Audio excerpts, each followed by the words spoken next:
Quando falamos sobre assassinos em série que nunca foram pegos ou identificados, quem conhece pouco sobre o assunto pensa nos dois casos mais famosos, Jack o Estripador e o Zodíaco, mas a verdade é que essa lista possui entre 50 e 100 candidatos, contando somente do final do século XIX até hoje.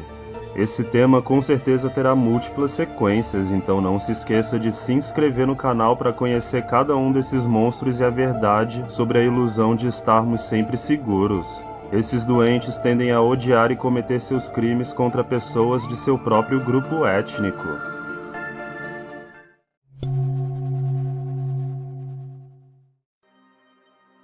O Açougueiro Negro, Estados Unidos. No dia 1º de julho de 1911, Emma Sharp, de 20 anos de idade, estava preocupada. Era um sábado à tarde e sua mãe tinha ido ao mercado de manhã e ainda não havia voltado. O motivo da preocupação é porque 2 semanas antes uma vizinha chamada Eddie Watts levou uma tijolada na cabeça e teve a garganta cortada. O assassinato de Watts era o mais recente de uma série de ataques a jovens mulheres. Todas eram negras e tinham por volta dos 20 anos, assim como Emma. Emma Sharp se encaixava no perfil e estava evitando sair de casa devido a esses ataques, mas ficou tão preocupada com sua mãe que decidiu sair para procurá-la. Para o seu horror, ela então descobriu que sua mãe nunca chegou ao mercado. Voltando a pé, um estranho se aproximou dela. Era um homem alto, negro, de ombros largos e bem vestido. "Como você está hoje?" perguntou o homem. Emma respondeu dizendo que estava bem. Ela, já assustada, começou a caminhar mais rápido.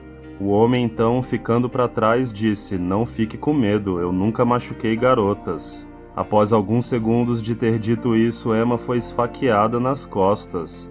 Sangrando, correu gritando desesperadamente por ajuda. Devido ao tumulto, pessoas se reuniram no local e levaram a garota ao hospital, porém o homem misterioso já havia sumido.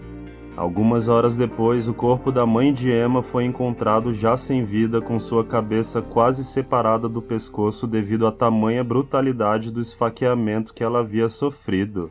Algumas outras sobreviventes descreveram o mesmo homem negro, alto e bem vestido que atacou Emma. Entre 15 e 21 mulheres foram degoladas, esfaqueadas e mutiladas por esse lixo, e sua identidade continua um mistério que provavelmente nunca será resolvido.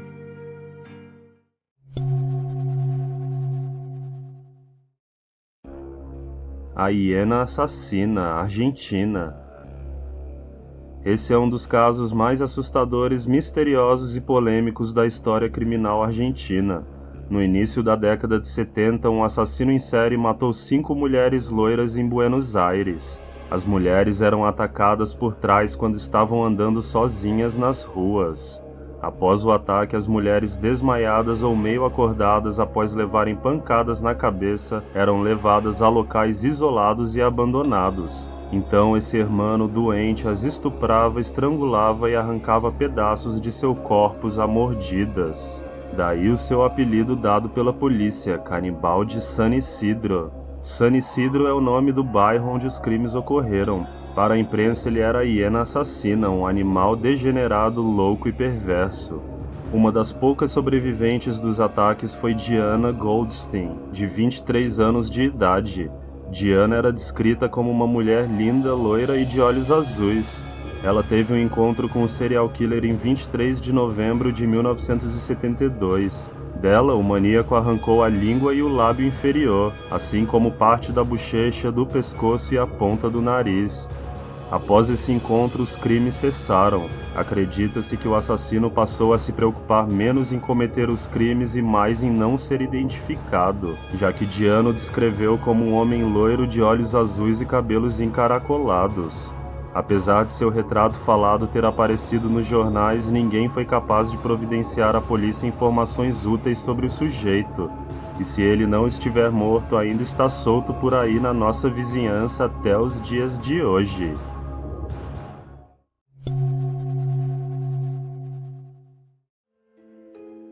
O Ritualista, Gana. Um serial killer lunático aterrorizou as mulheres da Gana no final dos anos 90 e início de 2000. As vítimas, sempre mulheres, eram encontradas nuas da cintura para baixo com as pernas abertas. Nas cenas dos crimes, preservativos não usados eram sempre encontrados espalhados ao redor do corpo.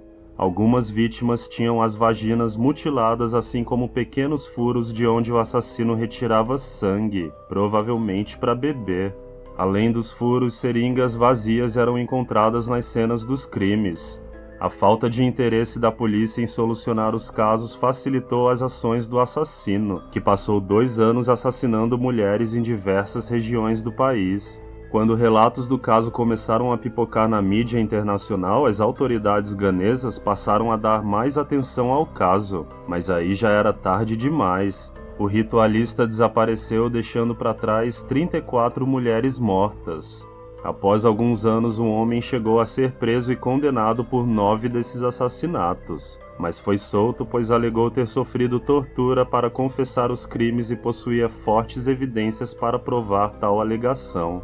Em 2010, o presidente da Gana pediu formalmente ao inspetor-geral da polícia para reabrir o caso. Tal pedido ganhou o apoio da mídia e população local, que não acreditavam na culpa do suspeito que havia sido preso antes. E de qualquer forma, mesmo se ele for o culpado por 9 dos assassinatos, ainda sobram 25, e o serial killer responsável nunca foi identificado. Eu espero que esse ganês safado tenha sofrido e sido assassinado como uma forma de karma.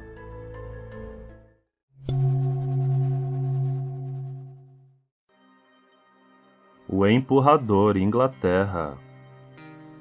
Começando em 2004, cerca de 100 cadáveres foram retirados dos rios de Manchester, na Inglaterra.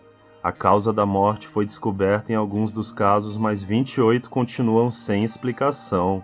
A polícia inglesa sugere a hipótese de que um serial killer apelidado de The Pusher, que significa empurrador, está por trás das mortes. Ele seria um psicopata que assassina suas vítimas, todos homens, empurrando-os da ponte para dentro das águas geladas do rio. Investigando a vida da maioria das vítimas, a polícia encontrou todo tipo de homem, incluindo pais de família, estudantes e jovens com uma vida completamente normal, sem qualquer indício para suicídio. Além disso, médicos e especialistas não conseguiram concluir como as vítimas caíram no rio. E para finalizar, no caso de um estudante de design de 18 anos, câmeras de segurança o flagraram caminhando com um homem desconhecido minutos antes de desaparecer na ponte. Já um outro estudante de 21 anos, também encontrado morto no local, desapareceu em abril de 2014. Na noite de sua morte, os pais dele, preocupados, ligaram para o filho e escutaram gritos aterrorizantes. Um personal trainer de 21 anos foi encontrado morto boiando no rio em fevereiro de 2011. Ele estava sem o seu telefone, passaporte e carteira, sugerindo a possibilidade de um assalto antes da queda. Mortes semelhantes ocorreram até o ano de 2017, quando 3 jovens homens foram encontrados mortos boiando na água em um prazo de poucas semanas.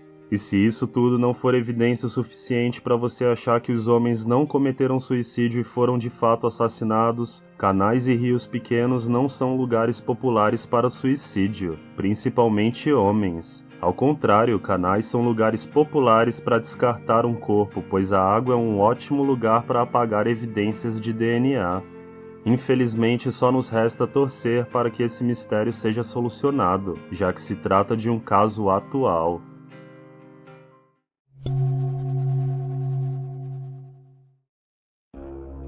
O Estrangulador de Guarulhos, Brasil. Entre 2001 e 2002, um maníaco louco de pedra estrangulador assassinou pelo menos 10 mulheres em Guarulhos, São Paulo. O método de operação do assassino consistia em ganhar a confiança e entrar na casa da vítima, se passando por um comprador de imóveis ou funcionário de uma empresa de água e esgoto. Ao entrar na casa da vítima, ele a estrangulava com uma peça de roupa do próprio residente, como camisetas, calças e cintos. Após o ato, ele ainda levava algum pertence da pessoa como souvenir. A primeira vítima, Elisângela Nicolau dos Santos, de 24 anos, foi estrangulada dentro de sua casa com seu próprio cinto. Método esse que se repetiria com as próximas vítimas, só mudando o objeto usado para cometer o ato. Um retrato falado do cretino chegou a ser feito baseado no depoimento de mulheres que sobreviveram aos ataques. Supõe-se que o assassino pensou que a vítima estava morta e foi embora, quando elas apenas haviam desmaiado. Segundo uma das sobreviventes, o homem entrou em sua casa após ludibriá-la sobre a possibilidade de comprar o lote vizinho. Segundo as sobreviventes, o psicopata tem uma lábia afiada e uma risada sarcástica presente na maioria de seus comentários. Esse assassino em série brasileiro nunca foi capturado. Aqui está o retrato falado feito do monstro em 2002. Acrescente 18 anos de idade a essa cara feia e veja se você conhece esse animal imundo. Caso a resposta for sim, ligue para a polícia imediatamente para que a justiça seja feita, mesmo se tratando do sistema judicial brasileiro falho. Então foi isso, rapaz. Eu agradeço muitíssimo por assistir e lembrando que para mais casos assustadores e misteriosos todas as semanas, certifique-se de se inscrever na minha caverna. É nóis!